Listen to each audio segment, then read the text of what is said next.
Hi everyone, how are you doing? I hope you read lots of good things in October. I read quite a few books, really interesting books that I'm eager to talk about, and also went to a lot of exciting book events. So I'm going to give my October reading wrap up. But first off, I just wanted to give a shout out to because one of my viewers, Mark Bellamy, he sent me an email and asked if I could give a shout out to his 13-year-old son, Sam, who's a big reader. So hello, Sam. I just wanted to give that because he also said Sam is feeling like people at his school feel that reading isn't cool, and I can definitely relate to that as somebody who read a lot as a teenager, and I always found it really weird. I don't know if any of you had this same experience. I'm sure a lot of you did. A lot of us bookworms just feel this sort of judgmental sense of people are like, oh, why are you reading all the time, and have this like sense of it. And I mean, I don't have anything like original or interesting to say about that. If you want to read and it makes you happy, you should just read. But also, I would say that at times when I felt like I consciously stopped reading and just tried to like fit in more, I found I really wasn't happy. So if reading makes you happy, then you should just do that. And obviously that's not an original statement to make, but I think we here on BookTube we're making reading cool, aren't we? Like I feel like my life is so cool now. I don't know how other people feel, and I'm sure other people still judge me sometimes for reading as much as I do, but I think I get to go to so many cool literary events. I meet some amazing authors, and I get to have great conversations with readers all over the world. So I think that's pretty damn cool, right? Yeah, October is always a really busy month for me because there's the London Literature Festival going on, so I went and saw a whole bunch of authors giving talks, and like Emer McBride gave a really interesting lecture. She has a new novel out beginning of next year. I saw David Mitchell giving a talk and a reading from his forthcoming novel, which is coming out next summer, so that's really exciting. I saw Armistead Maupin being interviewed by Neil Gaiman, which was really so interesting and so fun. He's such a funny guy, and I'm sure he brings out a lot of the same lines over and over again when talking about Tales of the City and all these. He's had a really wild life. So that was a really fun talk, and he gave a shout out to one of my favorite London bookstores, Gaze the Word Bookshop, so that was really lovely. I saw Bernardine Evaristo being interviewed alongside the writer Jennifer Natsambuga Mukumbi, who wrote the wonderful novel Chintu, and she has a new book of short stories out called Manchester Happened, which I haven't read yet, but I want to read. And went to the Booker Prize readings and the Booker Prize party. And I know I feel like we've already talked about the Booker Prize enough. We don't need to go on and on about it anymore. But I just want to put a couple links below in case you hadn't seen them, because Afua Hirsch, one of the judges of the Booker Prize this year, she wrote an article defending their controversial decision of having two winners this year. And very controversially, she talked about in that article how they were considering the career of Margaret Atwood and the career of Salman Rushdie. And I don't know if that was sort of like just sort of a mistake on her part as she was trying to describe all these different authors and different books, and maybe in the actual judges' talks they didn't actually talk about the careers of the authors, but if they had done that would be really bad, because obviously this is supposed to be just a decision about the individual novel itself and not the career of the author. And there's another article written by Sam Jordanson, who's one of the publishers of Galley Beggar Press that published Lucy Ellmann's Ducks Newburyport, and he wrote an article rebuffing that and asking like, well, if you were considering the whole careers of the authors, were you also considering the career of Lucy Ellmann, because she's written a number of books before as well, and so that should be taken into account. And honestly, what happened, and at the Booker Prize party I met Sam Jordanson, and he was a lovely guy, and it was so endearing because he was just a bundle of nerves. You could tell he was so nervous. he wanted Lucy Ellman to win so badly. I mean, obviously, but reading this article, you get a sense of how an independent publisher like them, who's really just two people in their house making this publications, that really they're putting so much on the line and investing so much into this to try to make it happen, and then to feel like the judging decision wasn't as fair as it should have been. I mean, you could see how he'd be really upset, and how there are questions that really should be answered. So yeah, those are just a couple extra little things I thought I should put in about the Booker Prize. And in terms of what I read this month, I loved reading Anne Patchett's novel The Dutch House. A number of people commented when I did a haul video and included this book, saying I should really read this book, and I'm so glad that I did read it, because it's one of those stories I find it really difficult to summarize why it's so good, because on the outside it's quite a simple story about a brother and sister who grow up in a very privileged house, and then they get a stepmother, and after some events occur, they're sort of ousted from their house and this secure family life that they've known, and sort of have to make a life for themselves. And not a lot happens in the novel. A lot of it is just the sister and the brother sitting in front of the house in a car, sort of watching the house and ruminating on the past. But there's sort of these mysteries threaded throughout it of the original family that built this house and lived there, and what occurs afterwards, and I feel like it's sort of a combination between like a Cinderella story and E.M. Forster's Howard's End, because it really gets you thinking about the history and the physical spaces we inhabit, the history of these physical spaces, and who has the right to ownership to these spaces, and how, that this uncomfortable relationship between the ties of family and wealth and privilege and what we're entitled to. And it asks all these questions in a really touching and moving way that I just thought,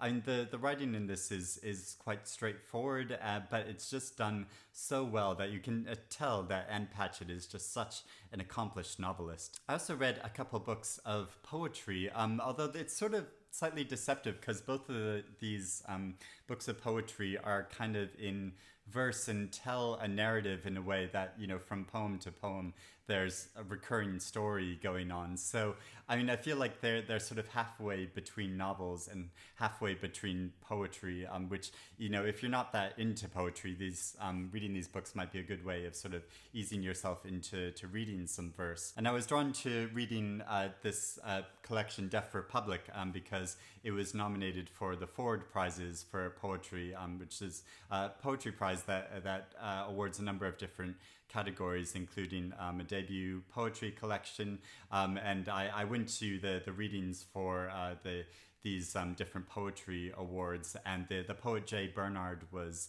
there reading from their collection Surge, which is one of my favorite books of the year so far. That is just this beautiful book of poetry.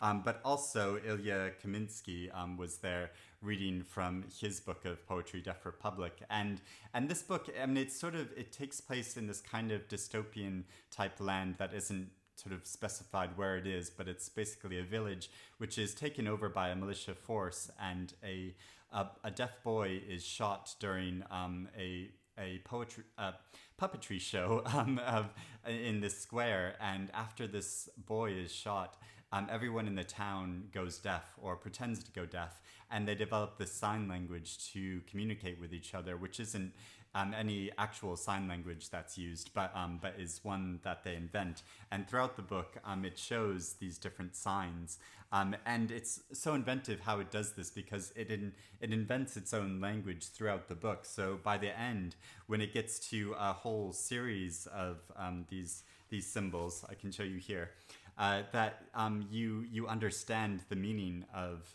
these sequence of hand gestures shown through these pictures, and so yeah, I thought that was so creative and interesting how it does that. But yeah, most of the poetry book is following the lives of these people in the town as this military force takes over and starts disappearing and shooting people and executing people. And it's quite terrifying in a way, but also really terrifying how a lot of the people in the village don't react to this and don't rebel against it and don't speak up against it. And so a lot of this book is saying about how when bad things happen in society, a lot of the times we don't speak up, and it's understandable why we don't do that, because we're worried about our personal safety, especially in a situation like this where people are being executed for speaking out and speaking up. People would want to remain silent, but so yeah, it deals with that whole difficult moral complex issue, but also, and even though it's rooted in this sort of like fable-like atmosphere,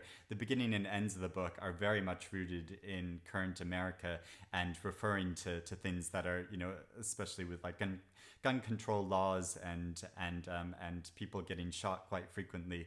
It refers to that quite explicitly. So yeah, I thought this was a really interesting creative collection. And then I read my first book by Anne Carson, and I talked about in my book haul how I've been wanting to read Anne Carson. Just one of those authors that I feel really drawn to, and a lot of people on BookTube have recommended her poetry to me. And yeah, and I loved this collection, Autobiography of Red, which a number of people suggested I should start reading it. And I got to see Anne Carson read it as well, not at the Forward Prizes reading, but at a different event. I've been going to lots of literary events this year. And she said something really interesting, because this is about... she sort of takes this Greek poet named Stesichorus, and only a fragment of his poetry survives. And she tried to do a translation of his poetry and couldn't really make it work. And so she created this different, very creative narrative telling the life of this odd character named Geryon that Stesichorus wrote about in his poetry, who is this sort of... He was this creature that was sort of amalgam of a number of different bodies and had wings and was all red, and but he had the face of a man. And she creates this narrative of his life where it's sort of, she mixes in things that are contemporary, so it takes place sort of in a contemporary landscape, but also has these elements of classical Greek myths. And she spoke really interestingly about our relationship with history and ancient history, and how it's not so much, it sort of feels like in schools and universities and institutions, we're made to feel that we have to make history relevant to our lives today, whereas really she feels like we have to make our lives relevant to history and figure out how our current times fit in with history. I'm not phrasing it very well, but so I'll put in a clip of when she actually spoke about this. People often used to ask us, professors, woefully stranded in the classics department of an otherwise flourishing university, how we could justify our salaries, basically, by making the classics relevant to modernity. And I always thought, no, we have to make ourselves relevant to them. They were the ones who did things right. They were the ones who left these beautiful words and objects lying all over the ground. So it didn't ever make sense to me that we had to somehow wrestle them into modernity and make them seem like just like us. I mean, the thing is, they aren't just like us. They're strange, and that's the most wonderful moment you ever experience in translating another language, that moment when you're on the edge of getting the sense of a word over into English and you realize you'll never get it. They really are different. That's just like a whiff of the other world comes through you. And so it was great. She read from some of this, and she talked about this collection specifically, which was really interesting. And she also gave a performance of a new poem alongside the musician and composer Nico Muhly, who's really interesting. And they've... both of them have been spending lots of time in Iceland composing this new poem alongside this musical piece. So it's really inventive, and yeah, so I'm really excited to explore more of her work because it's so thoughtful. And there were so many lines in this collection that just really struck me personally, of the way she writes about Garion's life, who's this sort of outcast, and then who is sexually abused by his brother, and then later in his life he falls in love with this other man, who then he goes traveling with to South America, and he records their sort of time there, and just the way she records his experiences and point of view is so poignant and beautiful, and yeah, I just loved it. So I'm looking forward to reading more of her poetry and more of her work. And I've also been reading, because I can't resist a book prize. So I've been talking about the Forward prizes for poetry, and also the what's it called, the Goldsmiths Prize. I've been reading some books that have been shortlisted for that prize as well, because Lucy Ellmann's Ducks Newburyport is also nominated for this prize, which is for more experimental writing, or they describe it as I think fiction that pushes the mold of what the fictional form can do. And so I read a couple other novels that are nominated for that. So there's this novel Good Day by Vesna, Maine, and I was so excited. I didn't realize till afterwards there's actually a blurb on the back from Anna James. So that was really fun to see. But also, yeah, this novel is really inventive in its form, because it's a conversation between a husband and wife, and it follows them over a number of days and weeks as they have these conversations, and almost every conversation begins with one of them saying good day, just asking them how their day went. And so the wife is writing a novel about a husband and wife. So it's very meta, that you get these sort of layers of fiction, which sounds sort of pretentious and maybe too quirky, but actually it works really well, because it's quite funny, as well as making some poignant statements about marriage and trust in our relationships, because the novel she's writing about are a husband and wife.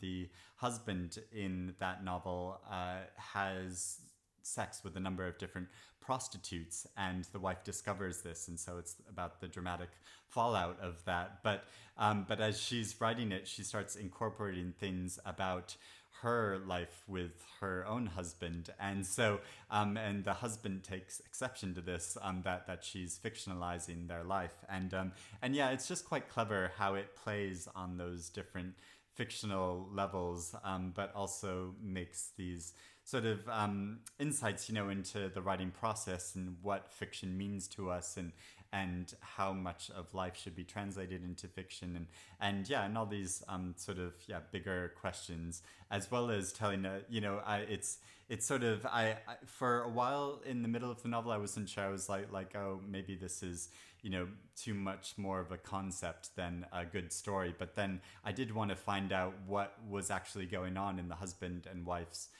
life, and it's interesting how that unravels over the course of the novel.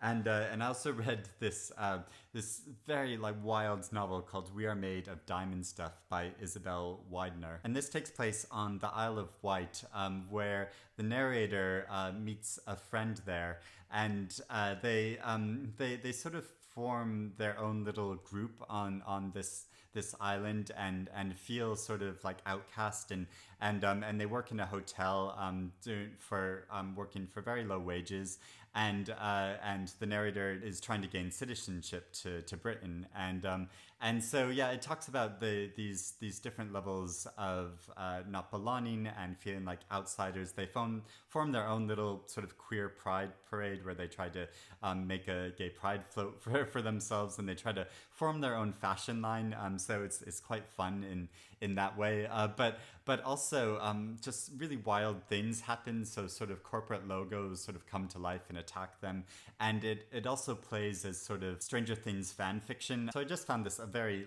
wild and fun, creative narrative, as well as making some big statement about outsiders, and especially about how we can feel like even within the queer community we can feel like outsiders ourselves, like we don't fit in with other queer people. And that's something that I've definitely experienced in the past, and I feel like a lot of other people have experienced in as well. So yeah, I thought it was a really interesting novel. And I guiltily have to sort of admit, because I got caught up reading some of these other books nominated for prizes, and also there were just a few other books I was sort of drawn to reading, I didn't get along with Victober as well as I was hoping to. I only read one book for Victober, and that was Mary Barton by Elizabeth Gaskell, and it's a fairly long novel, so it took me a bit of time, but I really enjoyed reading it, especially because it's Elizabeth Gaskell's first novel. I thought it was so strong and really moving and thoughtful,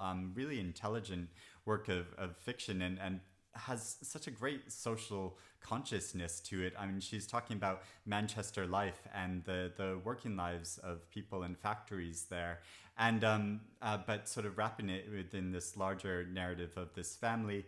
And I looked back on some reviews of this book and sort of critical reception of it, and there was the criticism that really it's a book in two parts, that the first part of the book is more socially conscious and talking about the lives of factory workers and the difficulty they have in making appeals to the government to try to have fair wages and fair working conditions, and how they're just sort of rebuffed and not listened to by the gentry and the factory owners. And then the second half of the book is more a sort of thriller and romance, kind of thriller in the sense that there's a crime that happens, and then you have to sort of discover what's the fallout of that crime, of who's going to be convicted or not, and also a romance that occurs between the central character Mary Barton and a man who's accused of a crime, and yeah, it does feel like it is in two parts in that way, but I didn't really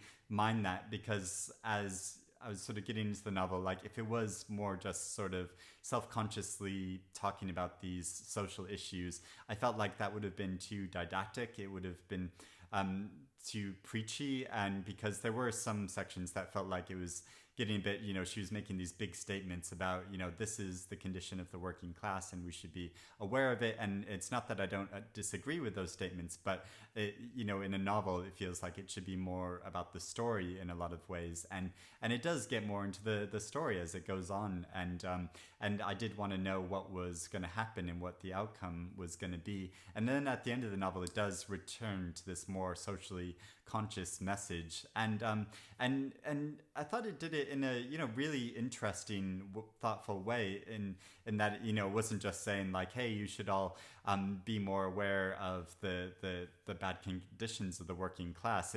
It gets into the complex way of the relationship with faith and substance abuse, and talking about these issues in a much more interesting way than I think you would think on the surface, and in a way which I think is still really meaningful and relevant today, even though this was obviously written in the Victorian era.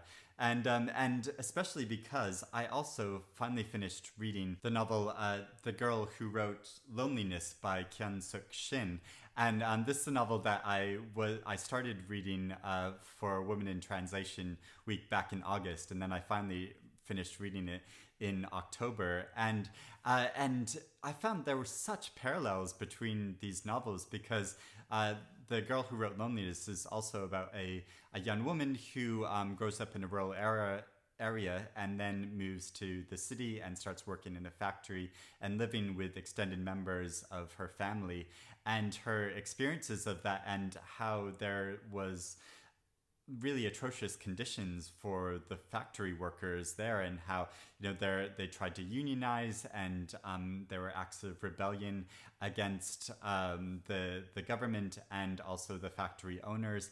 And it felt like there were a lot of parallels between this and Mary Barton, and it just sort of goes to show how that these are continuing issues that recur throughout society throughout centuries, and in a really I found that really poignant, the parallels between these two books. But also, yeah, I thought The Girl Who Wrote Loneliness was just really beautiful, extraordinary novel. And it would be remiss of me not to mention that this is the booktuber Matthew Sharapa's favorite author, and he's made multiple videos talking about this author's work. But I'll put a link down below when he talks about some of his favorite books by Kyung-Sook Shin, and talks about the girl who wrote Loneliness. So I'll put a link down to that down below. But also, yeah, I was so glad that he encouraged me to read this novel, because yeah, I thought it was really extraordinary, and makes me want to read more of this author's work. It sort of shifts back and forwards in time quite a lot, and I found that jarring in some places. I found it sort of hard to follow, because there are so many characters and so many members of her family as well that it's sort of hard to keep track of a lot of them when the time is shifting around so much. But like on the whole, I found it really moving, and as reflections of a writer reflecting on their past, and somebody who feels really disconnected from their past and family life in a way, of sort of their origins, of where they came from, and has become this sort of self-created person. And I felt like that reflects a lot of the tension a lot of us feel of when growing up into adult life and feeling this disconnect from our past and origins, and yeah, trying to reconcile those feelings about it. I also finally read the novel Everything I Never Told You by Celeste Ng, because I also went to see Celeste Ng give a talk at the South Bank Center in discussion about her both of her novels, and I'd never read her books before and felt really guilty about that. But yeah, so I finally read Everything I Never Told You, and I enjoyed it. I thought it was a good novel. It didn't strike me as too extraordinary. I mean, there was somebody at the reading, an audience member, who got up and said, Everything I Never Told You is my favorite novel ever, and I've read it countless times. And I was just sort of like, really? That this is your favorite novel of all time? And it's not a bad book. It's essentially a mystery story about a daughter who dies under mysterious circumstances, and her parents and family sort of uncovering the life about her that they didn't really know was going on.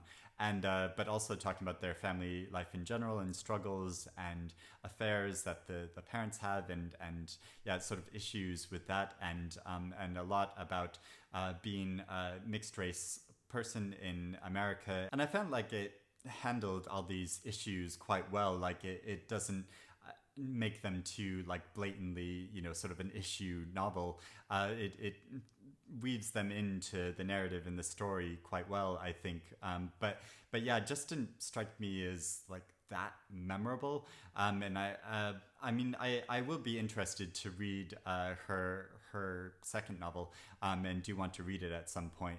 But yeah, I thought it was interesting and good book. I also read The Offing by Benjamin Myers, and I've only read one of his novels before, but I really loved it. He has such beautiful lyrical writing, and he writes especially well about the natural world, and yeah, and just people in nature, and just writes about it in a really poignant way. And I thought this novel was so inventive and interesting, how it's a World War II story, but really you don't see any of the like war action, or it follows a young man, a teenager, who leaves his rural village in sort of middle England, and just goes on a ramble, just wants to explore the world for himself, because everyone in his family is expected to work in a factory, and he knows that's going to be his fate as well. So he just sort of wants some time to himself before that. And he goes on this sort of rambling adventure through the country, during which he meets an old woman who sort of lives as a recluse.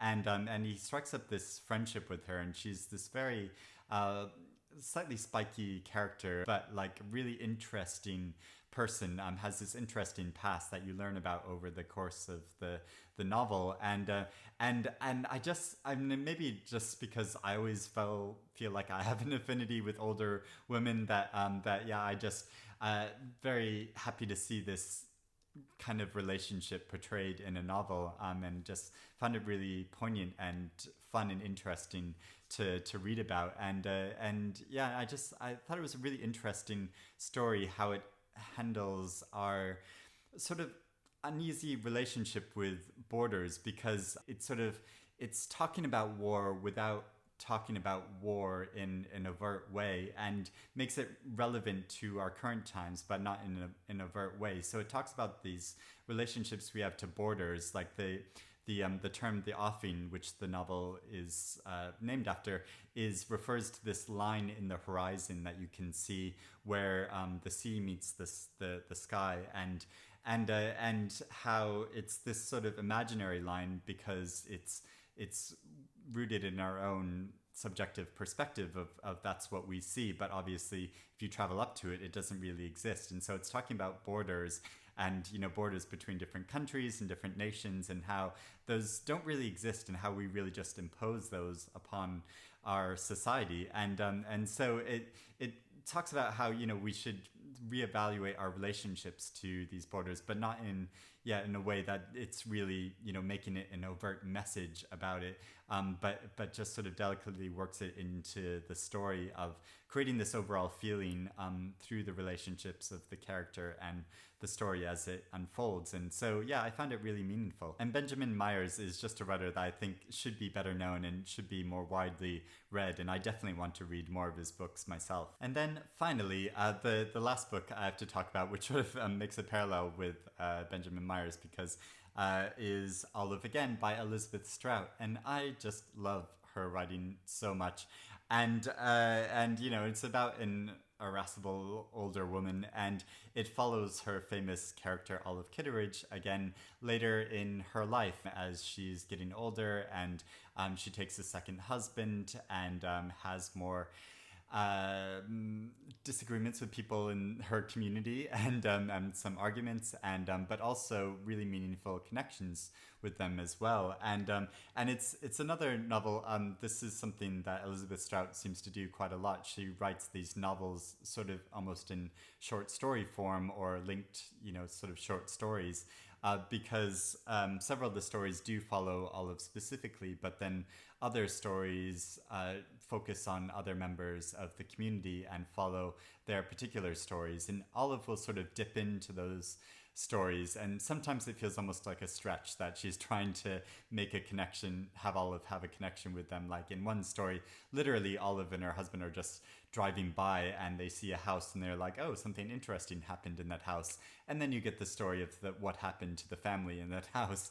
And but most of the time it is quite interesting how the stories interweave with each other, and towards the end of the book you see several of the characters again and find out what happened to them after their individual stories, and that's really interesting in itself. But then also as making just more a kind of panoramic picture of a community, I think it's really effective how it does that. And also it's just poignant following this character Olive Kitteridge again, because not only did I have a strong connection with this character when I first read the original novel about her 10 years ago, but also I feel like I've, as an individual, have changed and grown since then. And so you see Olive Kitteridge again as she's changed and grown over time, or not grown, and because it's sort of also in a way about how we don't get older and wiser we definitely get older, but we don't necessarily get wiser as we get older, and it sort of makes that point. And I sort of feel that too, that like I don't know if I'm any smarter than I was 10 years ago. Life just sort of goes on and continues happening, and and I just thought it was so beautiful and poignant how it captures that. And and there were some parts where I felt like she was trying to make these two overt statements about making like political statements, where there's one character who's a Trump supporter, and Olive is definitely a Democrat, and this is a consistent thing with her character throughout the novels, and she sort of instantly dismisses this character at the beginning, but then finds that she can create a dialogue with her and have this connection with her. And so I felt like that was almost like too overtly saying like, we need to find dialogue between different politically opposed parties in the United States. And I think felt like she was sort of hammering that message across too much. But on the whole, like I thought it was really well done. And I just absolutely loved this book. And Loved visiting all of Kitteridge again. So those are all the books that I read in the month of October. Let me know if you've read any of these as well, or if you're planning to read any of them in the comments and what you think of them. And let me know what you've read in October as well that you really enjoyed and you thought was really exceptional. So hope you're doing well, and I will speak to you again soon. Bye, everyone.